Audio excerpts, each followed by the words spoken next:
Bismillahirrahmanirrahim. Assalamualaikum warahmatullahi wabarakatuh. Nah, alhamdulillah ketemu lagi bersama Ustazah Ima dan Ustazah Ila. Bagaimana kabarnya anak-anakku semuanya? Alhamdulillah luar biasa, tetap semangat, Allahu Akbar. Masya Allah, mudah-mudahan anak solih-solihah di rumah ada dalam keadaan sehat, walafiat, selalu bersemangat dan selalu dalam lindungan Allah Subhanahu wa taala. Amin ya rabbal alamin. Seperti biasa untuk kehadiran diputar video pembelajaran ini. Nah, ya. Dan sebelum belajar, marilah kita membaca doa. Bismillahirrahmanirrahim. Allahumma inna nas'aluka ilman nafi'an wa rizqan thayyiban wa amalan mutaqabbalan. Ya Allah, kami memohon kepada Engkau ilmu yang bermanfaat, rezeki yang baik dan amalan yang keterima. Amin. Nah, sebelumnya Ustazah, minggu kemarin kita sudah melaksanakan ulangan harian. Nah, jika sudah ulangan harian berarti hari ini kita memasuki subtema yang baru yaitu subtema 4. Nah, yaitu tentang pertumbuhan dan perkembangan dari tumbuhan. Nah, kemarin kita di subtema pertama itu sudah membahas ciri-ciri makhluk hidup. Subtema 2 membahas perkembangan dan pertumbuhan pada manusia. Nah, di subtema 3 kita sudah membahas pada pertumbuhan dan perkembangan pada hewan. Nah, sekarang yang keempat, subtema 4 mempelajari pertumbuhan dan perkembangan pada tumbuhan. Nah, seperti yang sudah dijelaskan bahwa tumbuhan termasuk makhluk hidup dan memiliki ciri-ciri mampu tumbuh dan berkembang biak. Nah, contoh tumbuhnya bertambah tinggi, bertambah gede ukurannya, iya, bertambah besar ukurannya. Nah, berkembang biak misalnya. Berkembang biaknya itu bertambah jumlahnya semakin banyak. Nah, kalau dilihat dari jumlahnya semakin banyak. Nah, kalau caranya sama saja apa bermacam-macam? Berbeda dong caranya. Ada kan seperti misalnya hewan mah bertelur melahirkan. Kalau manusia itu melahirkan. Iya, betul. Nah, kalau pada tumbuhan itu ada dua cara. Yang pertama, berkembang biak secara alami, dan yang kedua berkembang biak secara buatan. Nah, maksud secara buatan di sini itu maksudnya gini Ustazah. Jadi, kalau secara alami dulu saja, secara alami. Oke. Secara alami itu jadi tanpa perantara manusia. Jadi tanpa bantuan manusia. Tanpa bantuan. Jadi itu mandiri. Jadi alami ya. Nah, misalnya pada tumbuhan contohnya dengan cara apa kalau yang alami? Nah, misalnya ketika saya nih, ya Ustazah Ila misalnya memakan rambutan atau durian. Nah, itu kan ada bijinya. Ya, kemudian saya Ustazah tuh buang bijinya ke tanah. Nah, kadang-kadang suka tumbuh. Nah, itu secara alami. Jadi kekuasaan Allah ya. Itu dapat tumbuh dengan baik dari biji. Iya. Asal kita buang ke tanah, kadang-kadang ada yang kalau bijinya itu unggul itu bisa tumbuh. Iya. Dan kalau memang kalau petani itu ya seperti jagung misalnya. Iya. Nah, itu ditanam dari biji jagung yang kering tuh ditanam oleh petani. Iya. Kemudian nanti dikasih siram, nah itu membutuhkan makanan tentunya. Iya, tumbuhan itu membutuhkan makanan, pupuk, disiram, tumbuh dirawat dengan baik. Nah, jagungnya bisa dimakan. Iya, bermanfaat banget, enak rasanya dan sehat. Nah, selain biji itu ada dengan cara spora. Ada. Nah, spora itu biasanya ada dalam putik atau benang sari itu ya. Kalau spora itu ada pada suatu daun itu ada namanya kotak spora. Nanti kalau si kotak spora tersebut jatuh ke tanah itu tumbuh. Nah, tumbuh sebagai tumbuhan yang baru. Contohnya kalau spora biasanya paku-pakuan. Oh iya, kalau di Menes paku-pakuan suka ditumis, suka dipepes. Iya, jadi saya terkenal gitu. Paku-pakuan, tumbuhan paku-pakuan. Iya, emang pokoknya saya dan rasanya enak beneran. Nah, itu ternyata berkembang biak atau bertambah jumlahnya itu dengan cara spora. Kemudian jadi, selain paku-pakuan, lumut. Dan juga ada jamur yang sering dibudidayakan ya. Iya.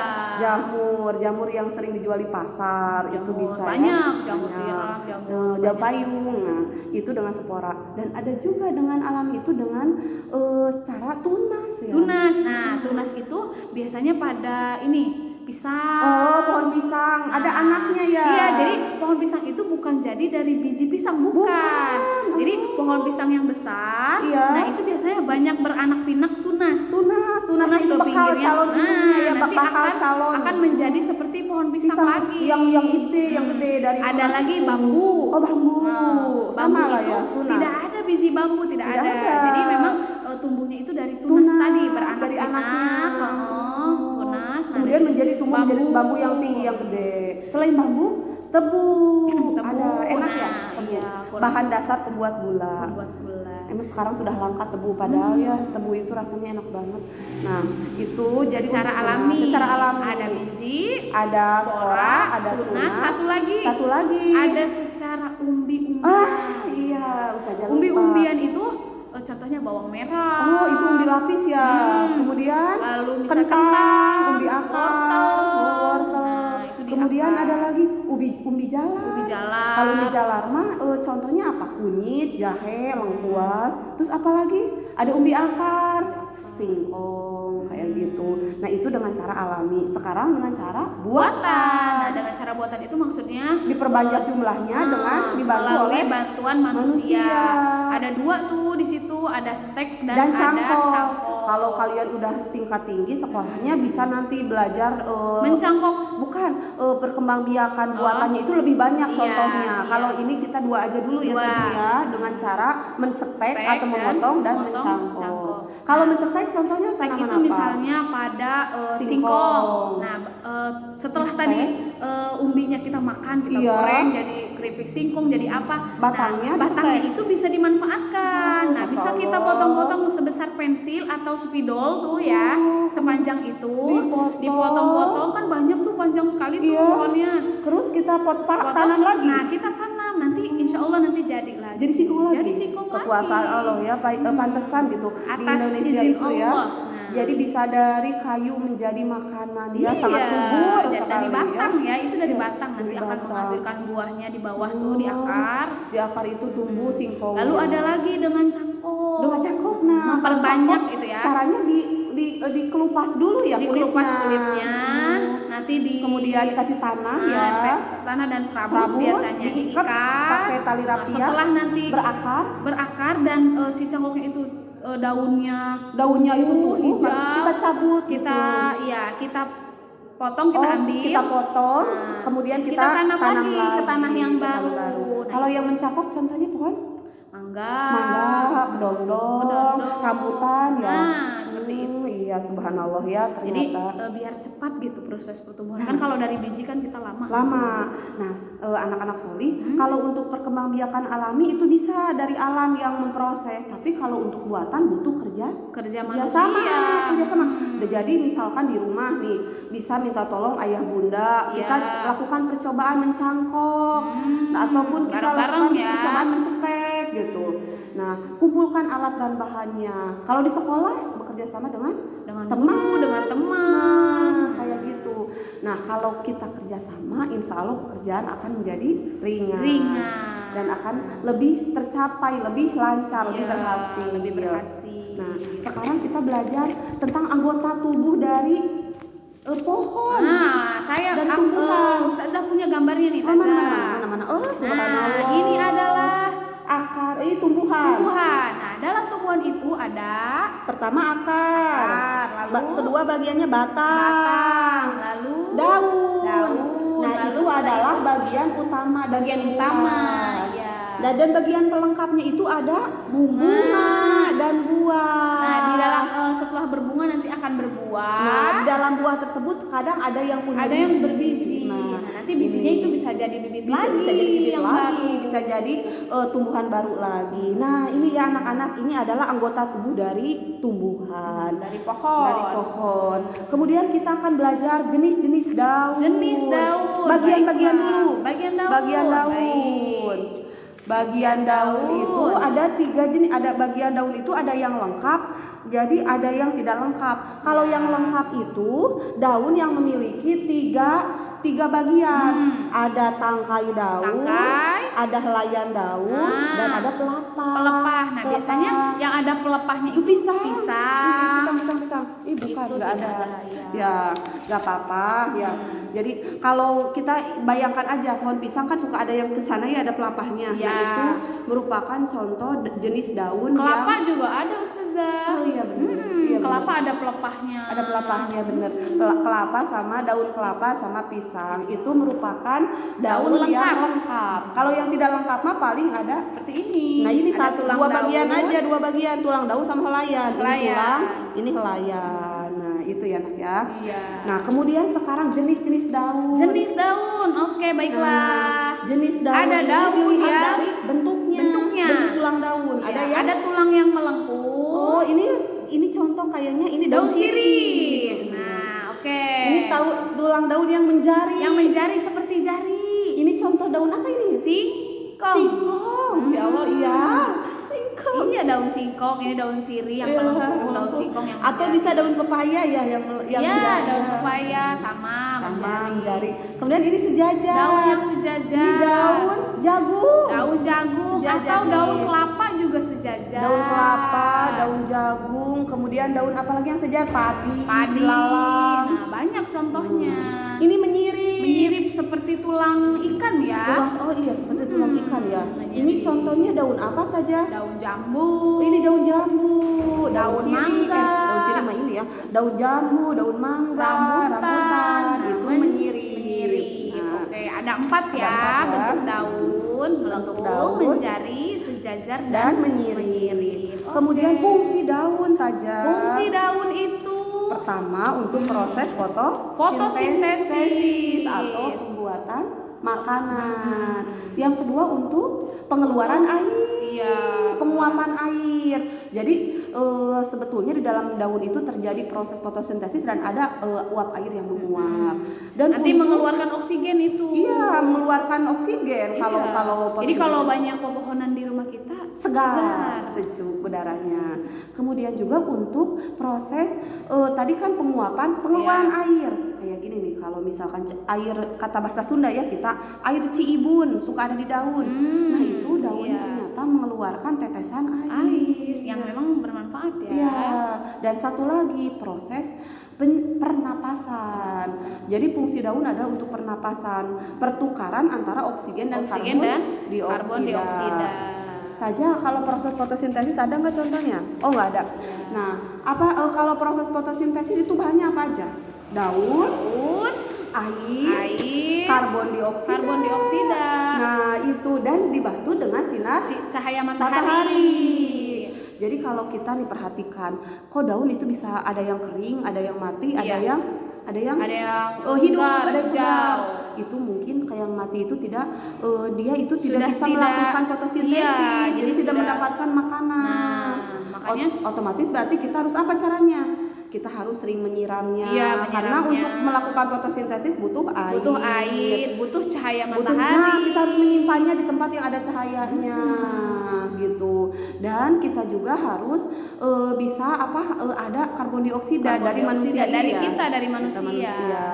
Nah itu adalah fungsi dari daun. Sekarang manfaat daun bisa digunakan apa? Banyak Ustazah. Ada apa aja? Ada kalau misalnya obat. Kemudian sakit nih. Kalau misalnya Ustazah pernah nih Tajah ya, saya share pengalaman nih. Dulu pas kecil itu kadang suka makannya itu tidak nafsu ya. Nah itu dari daun jambu biji ditumbuk dengan kunyit ditumbuk, nanti dicekokin tuh. Walaupun rasanya tidak enak tapi setelah dimasukin ke mulut. Cairannya saja diperas di sini. Diminum. Itu obat nafsu makan. Jadi memang sangat bermanfaat tumbuhan itu. Daunnya ya.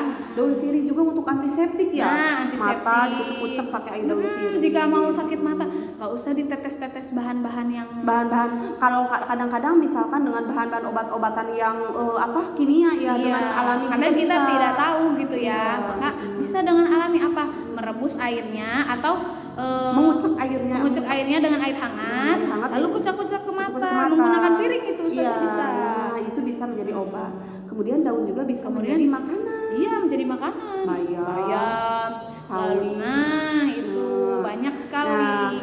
kangkung, betul. Terus daun juga bisa jadi bungkus-bungkus makanan. Iya bener, yang alami ya, yang enggak sampah anorganik plastik ya, yang jadi bisa menggantikan plastik itu daun. Banyak sekali fungsinya, dan juga tanaman hias ya. Tanaman hias. Kayak apa, daun-daun yang bisa jadi tanaman hias itu daun apa ya Tajah ya? Ada daun kalau itu mah bunga ya, tanaman cocor bebek ya kalau tanaman. Tapi daun ada cocor bebek ya. Iya. Pokoknya banyak tanaman-tanaman hias yang itu daun itu bisa menjadi tanaman-tanaman hias ya. Suka di pekarangan rumah juga ya. Kaktus. Ya kayak gitu ya. Nah, itu anak-anak soli itu tentang pertumbuhan dan perkembangan pada tumbuhan. Nah, sekarang kita terakhir akan belajar tentang mozaik. Iya, mozaik atau yang nama mudah dikenalnya itu kolase. Nah, jadi kita siapkan kertas, daun kering. Kertas dulu buku gambar ya. Kemudian kita bikin sketsa. Jadi sketsa itu coretan-coretan pensil. Ya. Misalnya mau menggambar bentuk apa? Kucing misalnya, atau daun juga bisa. Daun boleh, atau misalnya mau gambar bunga, burung, Ustazah. Burung bisa. Kemudian nanti kita ditempelin daun-daun. Daunnya dipotong-potong dulu, digunting kecil-kecil. Pakai lem kita tempel.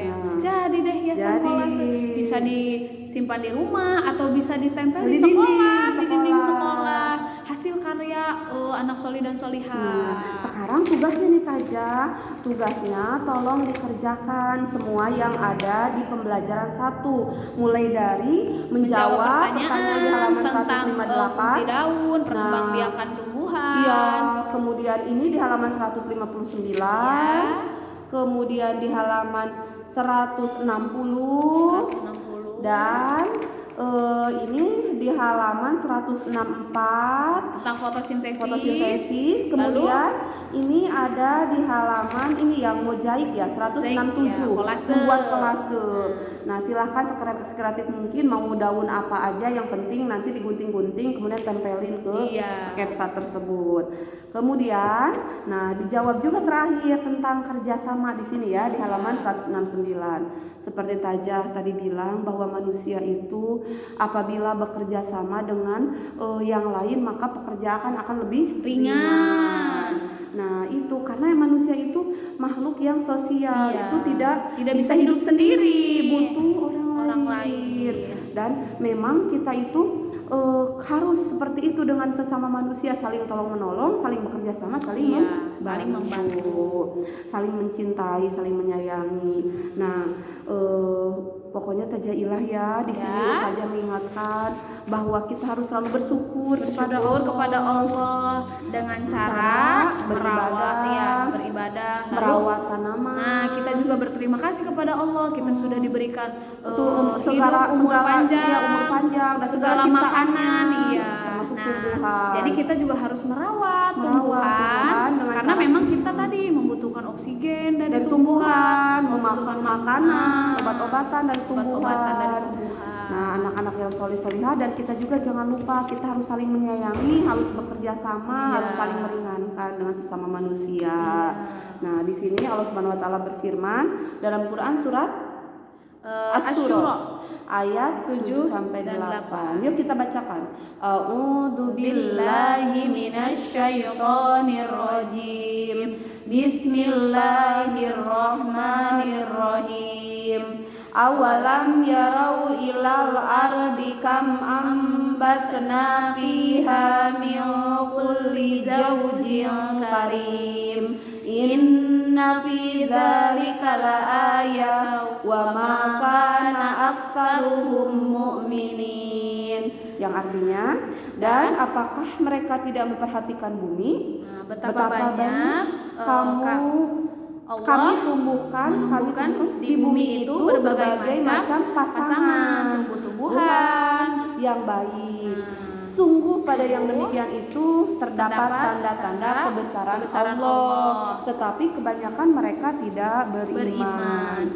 Jadi di sini pasang-pasangannya itu kalau manusia laki-laki dan perempuan, kalau hewan jantan dan betina, kalau tumbuhan sama jantan. Sama ada putik ya, Ya. itu alat kelamin jantan pada tumbuhan dan benang sari alat kelamin putik mah alat kelamin betina pada tumbuhan Ya. dan benang sari alat kelamin jantan pada tumbuhan. Nah, alhamdulillah sudah selesai Iya. untuk video Nah, pembelajaran kita hari juga ini. sebagai anak soleh nih, Iya. anak soleh solihah harus menjaga kelestarian Tumbuhan. Nah, itu juga merupakan sikap Bersyukur syukur kepada Allah. Jadi kita menyayangi tumbuhan, menyayangi sesama manusia, Iya. menyayangi hewan. Nah, itu adalah bukti Dari kita bersyukur kepada Allah. Jangan lupa saling menyayangi, saling menghargai, Iya. jangan membeda-bedakan manusia satu dengan yang lain. Iya. Dan selain kita bersyukur kepada Allah, itu merupakan pengamalan dari sila-sila Pancasila. Terima kasih Baik, yang sudah memperhatikannya. Ustazah cukupkan. Mari kita tutup dengan membaca hamdalah dan doa penutup majelis. Alhamdulillahirabbil alamin. Subhanakallahumma wa bihamdika asyhadu an la ilaha illa anta astaghfiruka wa atubu ilaik. Wassalamualaikum warahmatullahi wabarakatuh.